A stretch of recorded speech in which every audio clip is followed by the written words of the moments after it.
Bonjour à tous et à toutes. Nous sommes des étudiants de la langue romaine de première année de l'Université de Lettonie à Riga. Moi, je vous précise que ça fait maintenant moins 10 degrés. Nous sommes en Lettonie, laquelle se trouve au nord-est de l'Europe. La Lettonie fait une partie des pays baltes qui se trouve à l'ouest de la Russie.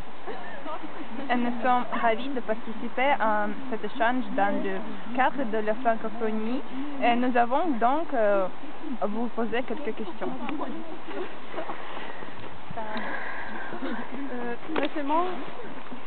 Récemment, sur les écrans du cinéma est apparu le film Flamme d'Agnolene. Quel est votre avis sur ce film? Quel est le pays de vos rêves et pourquoi? Si on vient en Inde, que nous conseillez-vous de visiter? Quelles sont les fêtes les plus célébrées dans votre pays et pouvez-nous les décrire? Est-ce qu'il y a des événements culturels liés à la langue française à Hyderabad? Qui sont les personnes historiques qui viennent d'Inde et qui sont les personnes célèbres contemporaines d'origine indienne? Quels sont les droits et les devoirs des femmes en Inde? Est-ce que vous préférez Bollywood ou Hollywood? De quoi se compose la cuisine traditionnelle indienne? Combien d'entre vous utilisent l'iPod ou l'iPhone?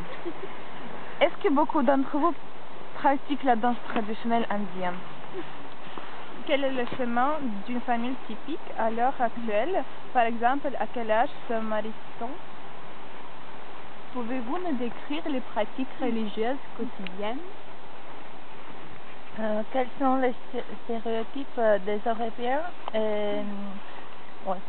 Que pensez-vous des Européens? Qu'est-ce qui a changé à Hyderabad depuis 5 ans? Et quels auteurs francophones lisez-vous et lesquels sont vos favoris?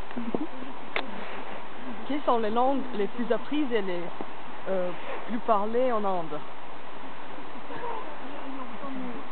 Pouvez-vous nous expliquer pourquoi la vache est un animal secret en Inde?